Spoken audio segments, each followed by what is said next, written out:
Shy waitress greets the millionaire CEO's deaf mother. Her sign language silences the room. Hello everyone. Before we begin today's story, I have a small favor to ask. Please hit subscribe and turn on the notification bell so you never miss our channel's new videos. It's quick, free, and the best way to support us in bringing you more dramatic stories. Your support means the world to us. Where are you watching from? Drop your city or country in the comments below. Thank you very much. Now, let's get back to the story.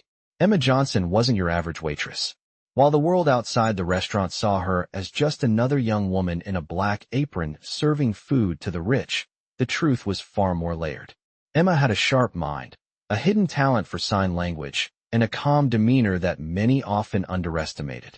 On the surface, she appeared shy, but her silence held a depth that few could comprehend. Emma moved through the dining room of La Belle Époque, Manhattan's most exclusive restaurant, her hands steady as she served drinks and plated food. The crystal chandeliers above sparkled, casting soft glows on her face as she passed. She had worked there for months, always focused, never drawing attention to herself. She wasn't there for fame or recognition. She was there because she had to be. Life had forced her to grow up fast. Her father had passed away when she was a teenager, leaving her mother to care for her younger brother while struggling to make ends meet.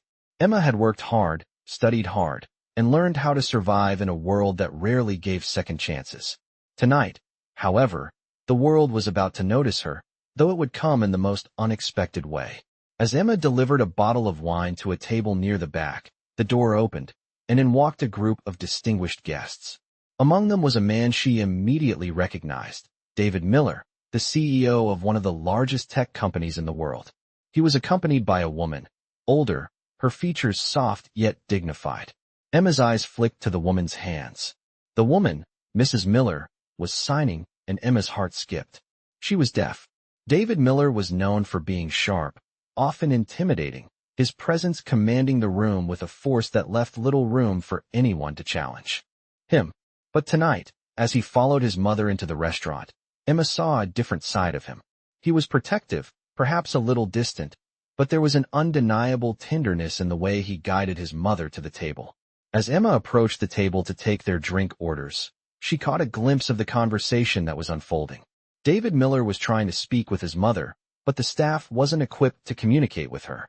Mrs. Miller tried to keep up with the conversation, but Emma could see the frustration building in her eyes.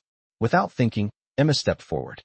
She wasn't sure what came over her, but she couldn't stand the awkwardness anymore. "Excuse me, sir," she said softly, her voice barely above a whisper. "I think your mother may need some help." David looked up, his sharp eyes narrowing. He didn't expect someone like Emma to even know how to communicate with his mother. "What do you mean?" he asked, a bit dismissively. Emma paused for a moment, then gestured to Mrs. Miller. With a calm smile, she began to sign, slowly and clearly. "I can help you," she signed to Mrs. Miller, who immediately smiled in recognition. Emma's fingers moved fluidly, communicating with the woman in a language that few people around her could understand. The room went quiet. David stared, his jaw slightly agape, as Emma translated the conversation between his mother and himself. His mind raced. How could this waitress, who had been so invisible to him until now, possess such an extraordinary skill? How was it that she could communicate with his mother in a way he hadn't even considered? For a moment, David Miller stood there frozen, unsure of what to do next. Emma continued, unaware of the impact she was having on the room. As she signed, she shared more than just words. She gave Mrs. Miller a sense of belonging, of being heard. The silence that filled the room wasn't awkward. It was filled with respect. Emma had done something unexpected, something that changed the dynamics of the evening. And in doing so, she had captured the attention of someone who had long since learned to control everything around him. David Miller wasn't used to being caught off guard, but tonight, he was. And it wasn't because of his wealth, his status, or his power. It was because of Emma Johnson, the quiet waitress who had just silenced the room with her words. Words that no one in the room had ever expected to hear from someone like her. David Miller sat in stunned silence, watching Emma as she continued to sign to his mother. His initial shock began to wear off, replaced by a deep, unspoken respect for this quiet woman who had stepped into his life in the most unexpected way. For the first time in a long while, David felt the walls he had built around himself begin to crumble. As Emma finished translating, Mrs. Miller's face lit up with a warm smile, and she signed back to Emma, her fingers moving with graceful ease.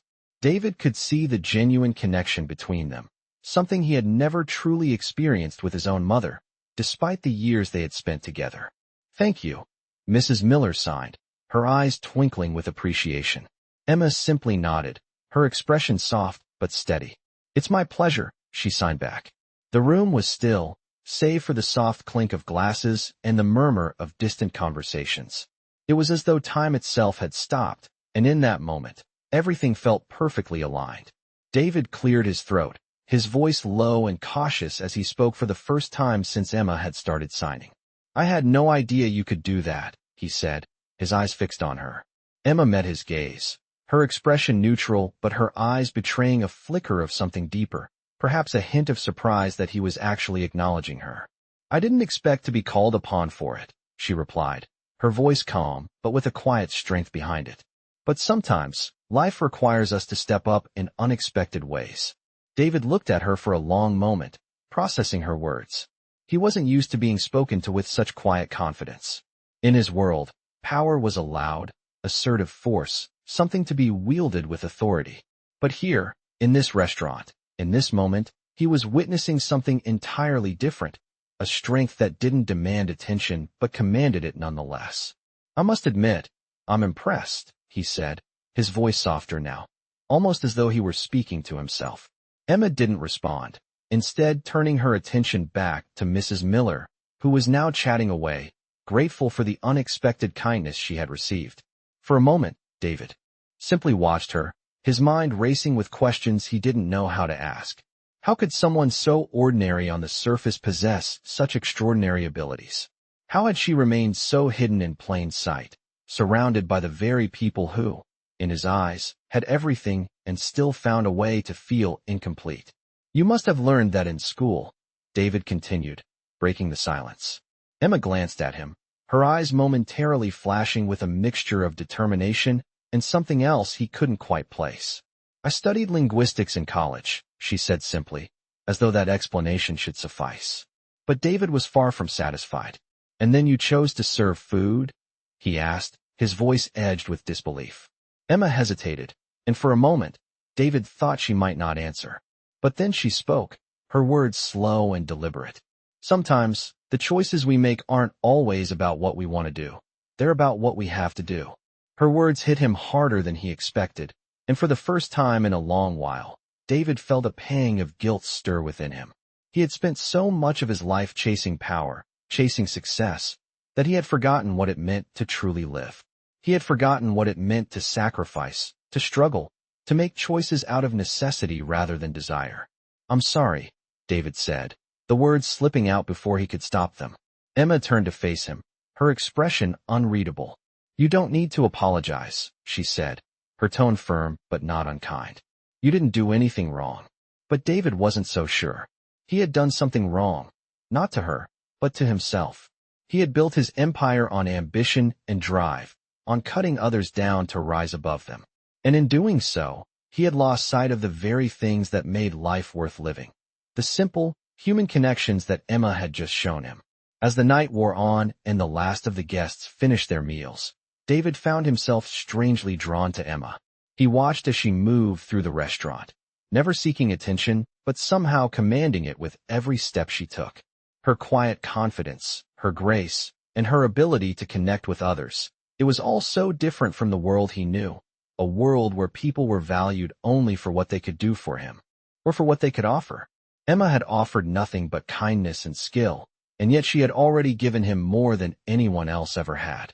He didn't know what it was, but something about her felt real. And for the first time in a long time, David found himself wanting to know more. David couldn't shake the feeling that something had changed within him after that night. As he lay in his luxurious penthouse in the heart of Manhattan, the city that never stopped moving, he found himself staring at the ceiling, lost in thought. The conversation with Emma kept replaying in his mind. He had met hundreds of people like her, but none of them had made him feel this way, challenged, intrigued, and even humbled. He had been so accustomed to being the one in control, the one with all the answers, that Emma's quiet, unassuming presence had left him questioning everything. It was as if she had unknowingly broken down the walls he had spent years carefully building around himself. In the days that followed, David found himself looking for excuses to return to La Belle Époque. He told himself it was just for business, but deep down, he knew it was because he wanted to see Emma again. He wanted to understand her, to learn more about the woman who had silently stolen his attention. It wasn't long before he found himself back in the restaurant, sitting at a table near the back, where he could observe her from a distance without being noticed.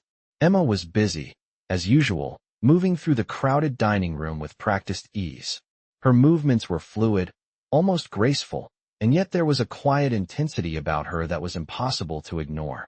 He watched as she interacted with the customers, always calm, always professional, never seeking the spotlight. David had to admit, there was something magnetic about her. She wasn't like the women he was used to. She didn't play games, didn't try to impress him with her looks or her social status. She simply existed in her own quiet way, and that was what drew him to her. After a few moments, Emma noticed him sitting there, her eyes briefly meeting his.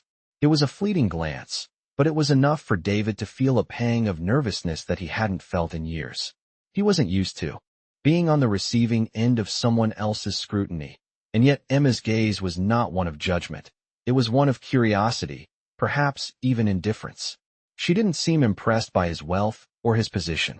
It was a refreshing change, and David found himself wanting to prove to her that he was more than just the CEO of a billion-dollar company. As the evening wore on, he found himself wondering about her life, about what had brought her to this point. He wanted to know more about her past, her dreams, the choices she had made that had led her to this moment. He realized that for the first time in a long time, he didn't have all the answers, and it frustrated him. When Emma finally made her way over to his table to take his order, David found himself searching for words. "I'm sorry," he said before she could speak. "I didn't mean to interrupt your night. I've just been thinking about what you said the other night." Emma raised an eyebrow, her gaze softening just a bit. "What exactly are you referring to, Mr. Miller?" she asked, her voice steady. "About making choices," he said, his words slow and deliberate. "About how sometimes we do things not because we want to, but because we have to." Emma nodded, her expression unreadable. "I see," she replied, her tone thoughtful. There was a long pause as David searched for the right words. "I don't know why, but your words stuck with me," he continued. "I've spent so much of my life chasing after things, money, power, success, that I've forgotten what it means to truly live, to make choices that matter." Emma's eyes flickered with something. Sympathy, perhaps, or maybe just understanding. "We all make choices, Mr. Miller," she said softly. "But not every choice is about the end result. Sometimes it's about the journey, the people we meet along the way." David felt a shift inside him. For the first time, he wasn't just listening to her words. He was hearing them. He wasn't just looking at her as a waitress anymore. He was seeing her as someone with a depth he had overlooked. She wasn't just a servant to him. She was a person, with her own life, her own experiences, her own story. "I'd like to know more," David said, his voice quiet but sincere. "About you. About what brought you here. What makes you so different from everyone else." Emma hesitated, and for a brief moment, David thought she might refuse. But then, she met his gaze, her eyes clear and steady. "Maybe one day," she said, her voice soft but firm. "But not today."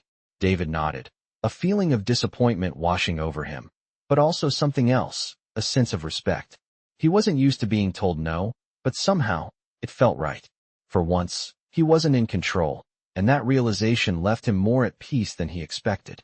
Days passed, and David found himself back at La Belle Époque, though not for business this time. His mind kept returning to the conversation he had with Emma, the shy waitress who had somehow cracked the shell he had built around himself. He thought about their brief exchanges, the way her quiet confidence had left an impression on him. He had spent years building an empire, but it seemed like a hollow victory now. He wanted to understand Emma, to know what drove her, to learn why she was different from everyone else he had ever met.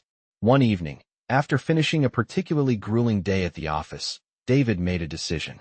He walked into the restaurant with a sense of purpose, but this time he wasn't there to oversee a business dinner or impress a potential investor. He was there for her. As he entered, The familiar ambience of the upscale restaurant greeted him, the soft hum of conversation, the clinking of glasses, the elegant scent of fine cuisine in the air. But for once, David wasn't focused on any of that. His eyes immediately found Emma. She was moving between tables, her presence still as graceful and composed as always, but now he saw her differently. She wasn't just a waitress. She was someone with depth, someone who understood things he had long since forgotten. He waited until the last of the guests had finished their meals, then made his way to a corner booth. Emma approached him, her steps as steady as ever, her eyes briefly meeting his before she spoke. "Good evening, Mr. Miller," she said, her tone as professional as it had always been. "What can I get for you tonight?" David hesitated, something in his chest tightening. It wasn't the usual business transaction between a client and a service worker. He wanted to speak to her, to understand her more, but he wasn't sure how to begin. "Actually," he said, his voice softer than usual, "I was hoping we could talk. Not about food, but about life." Emma raised an eyebrow slightly, her posture still reserved, but not unkind. "Life?" she repeated, her voice even. "Yes," David said, nodding slowly. "I've been thinking a lot lately about what's important, and I've come to realize that I don't know the first thing about what truly matters anymore. And I think you might be the person who can help me figure that out."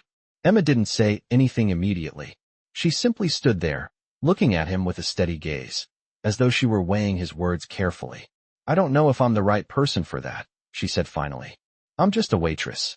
David leaned forward slightly, his expression earnest. "But you're so much more than that, Emma. I've seen how you connect with people, how you listen, how you see things no one else does. And I think you've figured something out that I've been too blind to see."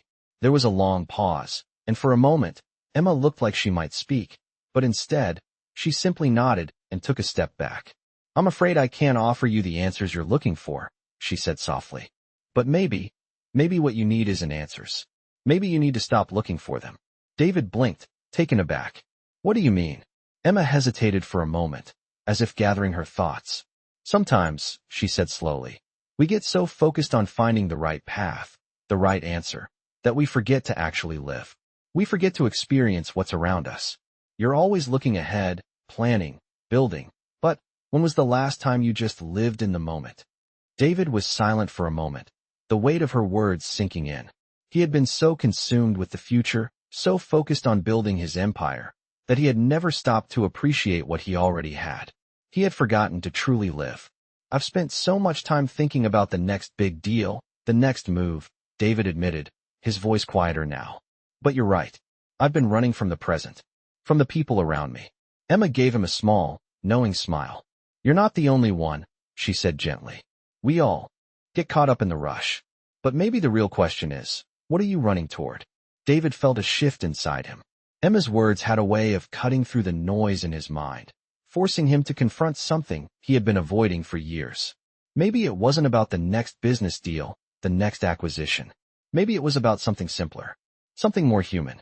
"I don't know," he said softly, "but I want to find out." Emma gave him a brief nod, then turned to walk away, but not before she spoke again. "You're already on the right path," she said over her shoulder. "The fact that you're asking the question means you're already thinking in the right direction." David watched her walk away, her words echoing in his mind. It was as though, in that brief conversation, she had given him a glimpse into a world he had long since forgotten. A world where people mattered more than profits, where the journey was as important as the destination. And for the first time in a long while, David felt a spark of something he hadn't felt in years: hope. Days went by, and David found himself returning to the restaurant more often, though not for the reasons he once would have. It was no longer about the business meetings or impressing potential clients. It was about Emma, the quiet waitress who had, in her own subtle way, cracked open something in him he hadn't even known was closed. Every time he walked through the door, he felt the weight of the words she had shared with him, and each time, he found himself looking at her, watching her carefully, hoping to understand more about her, about why she seemed so different from anyone else he knew. She moved through the restaurant with an ease that was both natural and effortless. Emma wasn't just a waitress. She was the heart of the place, though no one would ever say it out loud. She didn't seek attention, but there was a quiet dignity in the way she worked, a calm that somehow settled over everyone around her. It had been 2 weeks since their last conversation, and David had tried, in his own way, to implement the lessons he had learned from her. He spent less time on the phone with clients, less time in meetings, and more time reflecting. More time thinking about what really mattered. He started taking long walks through Central Park in the evenings, something he hadn't done in years. He'd never realized how much he had missed the simple pleasure of fresh air and quiet solitude, away from the noise of his empire. His thoughts often wandered to Emma during these walks. What was her life like when she wasn't at the restaurant? What had brought her to New York, to this point in her life, waiting tables in a high-end restaurant? He thought about what she had said, about making choices not because we want to, but because we have to. Her words had stayed with him, challenging him in ways he hadn't expected. One afternoon, after finishing a meeting, David made a decision. He was going to do something he had never done before, ask Emma about herself. So he went to La Belle Époque, but this time, it wasn't just a casual visit. He was there to talk to her, to really listen. When he walked in, he spotted her right away, moving gracefully between the tables, a smile on her face as she made small talk with the customers. She didn't seem to notice him at first, and for a moment, David stood there, simply watching her. There was something magnetic about her, something he couldn't quite put his finger on. He waited until the restaurant began to quiet down, and then he made his way to the bar. As he sat down, Emma approached with a menu in hand. "Good evening, Mr. Miller," she said, her voice as polite and professional as ever. "What can I get for you today?" David hesitated, his mind racing. He wasn't used to being uncertain, but in this moment, he wasn't sure how to begin. "Actually," he said slowly, "I wanted to ask you something." Emma raised an eyebrow, her expression neutral but attentive. "Sure, go ahead." "I've been thinking a lot about what you said the other night," David began. "About life and the choices we make. I want to understand more about you, about your life. How did you come to be here, doing what you do?" Emma blinked, clearly surprised by his question. For a brief moment, she seemed taken aback, but then she nodded and took a seat across from him. "I didn't expect that question," she said quietly. "But I suppose it's fair. Everyone has their story, I suppose." David leaned forward, his interest piqued. "I'm listening," he said. Emma glanced down at her hands, her fingers fidgeting with the edge of her apron. "I came to New York a few years ago," she began. "I was studying linguistics in college, actually. I wanted to make a career out of it. But life doesn't always go as planned." She paused, her eyes drifting to the window for a moment before returning to him. "My mom got sick, and I had to take care of her. I had to leave school, and I ended up here, doing this." David could see the quiet pain in her eyes, a flicker of something deeper beneath the calm exterior. "I didn't have a choice," she continued, her voice soft. "But I've learned to make the best of it. People don't always understand that." David felt a pang of guilt in his chest. He had been so focused on his own world, his own ambitions, that he hadn't even thought about the sacrifices other people had made. "You've been through a lot," he said quietly, his voice filled with genuine admiration. "And you still managed to stay so composed, so centered." Emma smiled faintly, though it didn't quite reach her eyes. "It's a choice," she said simply. "You can either let life break you, or you can find a way to keep going. I choose to keep going." David sat back, taking in her words. For the first time in a long time, he felt something stir within him, an understanding, a connection to this woman who had so effortlessly challenged him to think differently about his life. "I respect that," he said, his voice full of sincerity. Emma's eyes softened, and for a brief moment, the professional mask she always wore slipped. "Thank you," she said quietly. "But, honestly, it's just life. Nothing special about it." But David knew better. There was something special about Emma, something real, and for the first time in a long time, he found himself wanting to learn more. David couldn't stop thinking about their conversation. Emma's words had struck him deeply, and for the first time in a long time, he found himself questioning his own life. The walls that had once seemed impenetrable were now crumbling, and he was starting to see things in a way he never had before. He found himself waiting for the next opportunity to speak with her again, to ask more questions, to learn more about the person behind the calm exterior. A week later, David returned to the restaurant. It was another busy evening, the noise of the dining room buzzing around him, but his mind was elsewhere. He wasn't here for business or to impress anyone. He was here for Emma. He sat down at a quiet table by the window, his eyes scanning the room until they landed on her. Emma was moving through the room with her usual grace, serving drinks and food, interacting with customers in a way that was both professional and effortless. She didn't notice him at first, and he let her go about her work, content to watch her from a distance. There was something so captivating about her, her ability to remain calm and composed even in the busiest of moments. She seemed to carry a quiet strength with her, something that David had rarely seen in anyone. When their eyes finally met, Emma's expression remained neutral, but David could tell she had noticed him. She walked over to his table, a soft smile on her face. "Good evening, Mr. Miller," she said, her voice polite but not overly familiar. "What can I get for you tonight?" David looked up at her, his heart pounding in his chest. He wasn't used to feeling this nervous, but something about Emma made him feel vulnerable in a way he hadn't experienced before. "Actually, Emma," he said, his voice steady but uncertain, "I was hoping we could talk. Not about food, but about, well, life."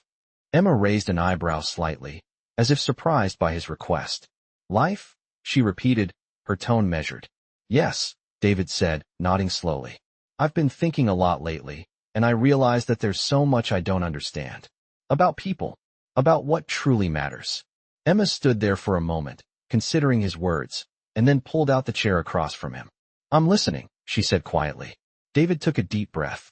He had never been this open with anyone before, and he wasn't entirely sure why he was doing it now. Maybe it was because he felt like he had nothing left to lose, or maybe it was because he knew, deep down, that Emma was someone who could understand him in a way no one else ever had. "I've spent my whole life chasing success," David began, his voice almost raw. "Building my company, making deals, acquiring businesses. But the more I do it, the more I feel empty, like I'm missing something important." Emma listened intently, her eyes soft and understanding. "And what do you think is missing?" she asked, her voice gentle. David swallowed hard. "I think it's the human connection. I've spent so much time around people who want something from me, people who see me as just a resource, not as a person. And I've become so used to that I've forgotten what it feels like to just be, to be around people who don't want anything from me." Emma nodded slowly. "That's a hard realization," she said, her voice filled with empathy. "But it's never too late to change." David looked at her, feeling something stir inside him. "You make it sound so easy," he said with a faint smile. "But I don't know where to start." Emma's smile was soft but knowing. "It starts with being honest with yourself," she said. "You have to let go of the need for control, for perfection. Life isn't about always having the answers. Sometimes, it's just about being present, being in the moment, and appreciating what you have." David thought about her words for a moment, letting them sink in. He had spent so much time focused on what he could achieve that he had never stopped to appreciate the life he already had. "I've been so focused on building my empire," he said, his voice quieter now, "that I've forgotten what really matters. And maybe it's time to start living differently." Emma nodded, her expression softening. "It's not easy, but it's worth it," she said. "Sometimes, we have to take a step back and remember what it's all for." David sat back in his chair, a feeling of peace settling over him. It was as if Emma had given him permission to stop chasing, to stop striving for more, and simply be. For the first time in a long time, he felt a weight lifting off his shoulders. He wasn't sure where this journey would take him, but for the first time, he was ready to take the first step. "Thank you, Emma," he said, his voice sincere. "I think I needed to hear that." Emma smiled softly, her eyes kind. "You're welcome," she said quietly. "I'm glad I could help." David watched as she walked away, his heart lighter than it had been in years. For the first time in a long time, he felt like he was finally on the right path, and he knew that Emma had helped him find it. David couldn't believe how much his life had changed in such a short time. He had always prided himself on being in control, on knowing what to do and how to do it. But meeting Emma had shaken that certainty.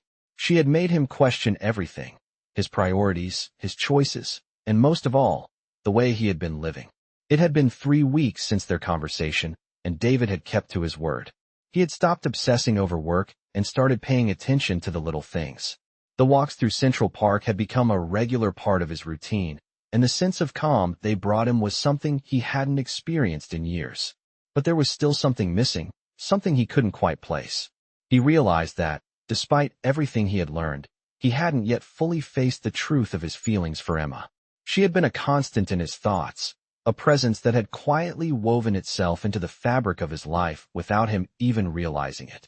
One afternoon, David sat at his desk, his laptop open in front of him, but his mind was elsewhere. He had a meeting scheduled for later in the day, but it wasn't the deal that was consuming his thoughts. It was Emma. He had to see her again. He had to talk to her, not just about life or the choices he was making, but about what he was feeling. He couldn't ignore it any longer. So, he left the office early and drove to the restaurant.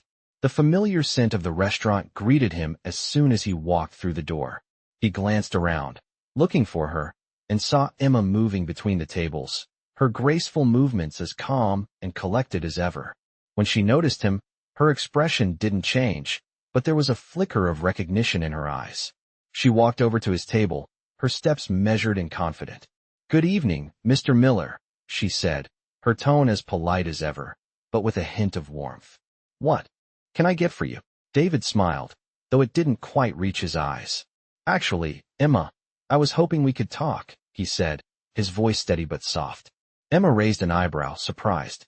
"Talk? About what?" she asked, standing still as she waited for him to explain. David took a deep breath, his gaze locking with hers. "About us," he said simply. "About where this, whatever this is between us, is going." Emma looked at him for a long moment, her expression unreadable. She didn't speak right away, and David could feel the weight of her silence. He wasn't sure what he had expected, but he knew that whatever came next, it had to be said. "I don't know what you mean," Emma said quietly, her voice cautious but not dismissive. David stood up, walking over to the window and looking out at the city. The view was breathtaking, but it wasn't enough to distract him from the conversation he needed to have. "I know I'm not good at this," he said, his voice rough with emotion. "I've never been good at relationships, at letting myself feel. But since I met you, everything has changed. You've changed everything." Emma's eyes softened, and she took a small step closer, her expression now full of curiosity. "I don't know if I'm the right person for you, David," she said gently. "I'm not looking for anything. I'm just trying to live my life the best I can." David turned to face her, his eyes searching hers for any sign of what she was thinking. "I'm not asking you for anything, Emma," he said, his voice low. I just need you to know how much you've impacted me. You've made me realize that there's more to life than just work and success. There's more to living than chasing after the next deal." Emma nodded slowly, as if she understood exactly what he was saying. "I know," she said softly, "but that doesn't mean it's easy. Life is complicated, David, and sometimes we don't get to choose who we fall for." David felt his heart skip a beat. For a moment, everything around him disappeared, and all he could see was Emma. She was standing there, just a few feet away, her eyes warm with understanding. "I don't know where this will go," he said, his voice steady but filled with emotion. "But I know I want to try, to find out where this could take us." Emma looked at him for a long moment, and David could feel the weight of her gaze. She wasn't saying anything, but her silence spoke volumes. Finally, she nodded, a small, almost imperceptible smile tugging at the corners of her lips. "Maybe we can start by seeing where things go," she said, her voice soft but full of promise. David felt a surge of relief wash over him. He didn't know what the future held, but in that moment, he felt like he was finally on the right path. The path towards something real, something he had been searching for without even knowing it. And for the first time in a long time, he felt a glimmer of hope for the future. A future that might include Emma. Weeks passed, and David found himself settling into a new rhythm, one that didn't revolve around constant meetings or the pursuit of success. Instead, he spent more time thinking, reflecting, and living in the present moment. Emma's words about life, about the importance of being present and not always chasing the next thing, had stayed with him. He had started to change in ways he hadn't anticipated. He found himself looking forward to his visits to the restaurant, not just to see Emma, but because he genuinely enjoyed the time he spent there. The world he had created, a world built on ambition and power, no longer felt as important as it once had. He had begun to appreciate the little things, the quiet mornings, the walks through the park, and the conversations with Emma, which were always simple but profound. The change wasn't immediate, and it certainly wasn't easy, but David felt something inside him shift. He wasn't the same man who had walked into La Belle Époque months ago, desperate for control and validation. No, now he was someone who was learning to embrace uncertainty, to live without the constant need for perfection. One evening, David arrived at the restaurant to find it unusually quiet, the usual hum of activity replaced by a calm, almost serene atmosphere. Emma was sitting at the bar, a cup of coffee in front of her, her eyes focused on a book in her hands. She looked up when he entered, a smile appearing on her face. "Mr. Miller," she greeted him, her voice warm. "What brings you here so early?" David smiled back, walking over to where she sat. "Actually, I was hoping to catch you before the dinner rush," he said. "I wanted to talk." Emma raised an eyebrow, a hint of curiosity in her expression. "About what?" she asked. David took a seat beside her, feeling a sense of calm he hadn't experienced before. "About us," he said, his voice steady but filled with emotion. "About where we go from here." Emma closed her book, setting it aside. "You're not looking for answers again, are you?" she asked, her tone teasing but not unkind. David chuckled softly. "No," he said, shaking his head. "I think I've learned that there aren't always answers. But I do want to understand more. About you. About this connection between us." Emma looked at him for a long moment, her expression thoughtful. "You're right," she said finally. "There aren't always answers. And sometimes, that's the most freeing thing of all." David leaned in slightly, his eyes focused on her. "I never imagined I'd be sitting here, having this conversation," he said quietly.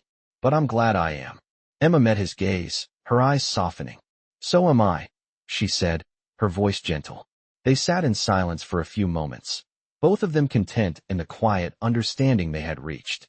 For David, it was a rare moment of peace, a break from the constant pressure to perform, to succeed.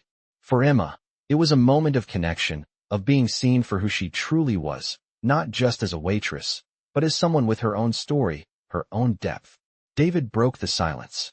"I know I've made mistakes," he said, his voice tinged with regret.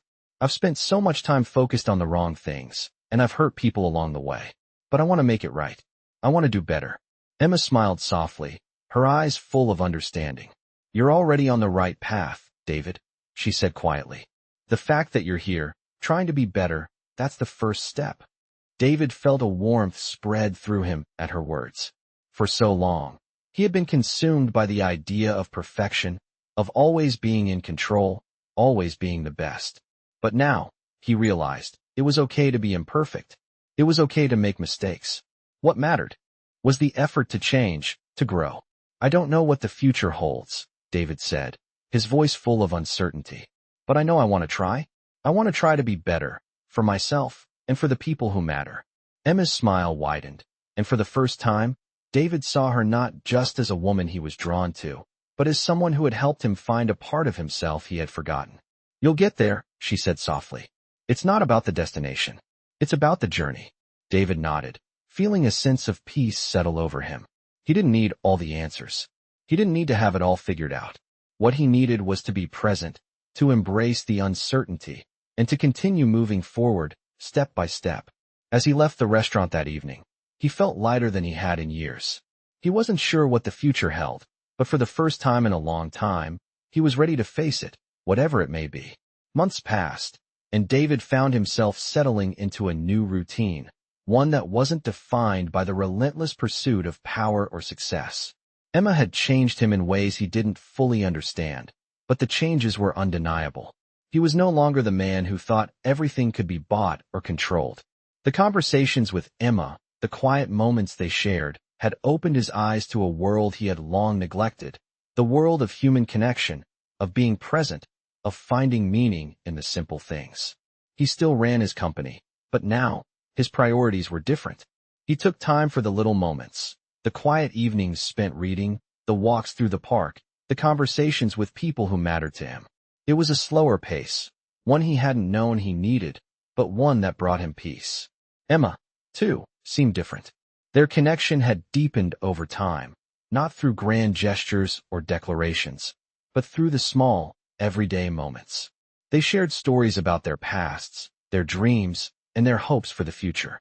They learned from each other, challenged each other, and grew together in ways neither of them had expected. One day, David found himself sitting at his desk, looking out over the city from his office. The sun was setting, casting a warm glow over the skyline, and for a brief moment, he allowed himself to simply be in the moment. He had spent so many years focusing on what was next, on the next deal, the next big move, but now he realized that the real wealth in life was found in the moments that were happening right in front of him. His phone buzzed, interrupting his thoughts. It was a message from Emma. "Hey, I was thinking of taking a walk in the park after work. Want to join me?" He smiled as he read the message, feeling a warmth spread through him. There was something about her, something that grounded him, something that made him feel like he wasn't alone in this world. He quickly typed back, "I'd love to." As he walked out of his office and into the cool evening air, he felt a sense of anticipation build in his chest. It was funny how something as simple as a walk could make him feel so alive. When he arrived at the park, he saw Emma sitting on a bench, her gaze focused on the path ahead, a peaceful expression on her face. She looked up as he approached, and her eyes softened when she saw him. "Hey, there you are," she said, her voice warm. David sat beside her, the two of them falling into an easy silence. For a while, they simply sat there, listening to the sounds of the city in the distance and the rustling of leaves in the trees. It was the kind of quiet that spoke volumes. "I'm glad you could make it," Emma said after a while, breaking the silence. "I know you've been busy." David nodded, his eyes meeting hers. "I've been making time for the things that matter," he said softly. "And you're one of those things." Emma smiled, her eyes sparkling with something unreadable. "I'm glad to hear that," she said, her voice full of meaning. They sat together for a while longer, the world around them fading into the background. In that moment, there was only the two of them, the soft sounds of the park, and the quiet peace that came from being in each other's company. As the sun dipped below the horizon, David realized that he had found something he hadn't even known he was looking for. It wasn't fame, it wasn't power, and it certainly wasn't wealth. It was something much simpler, a connection with someone who truly understood him, someone who didn't need anything from him except his presence. He didn't know what the future held, but he knew that, for the first time in a long time, he was exactly where he was supposed to be.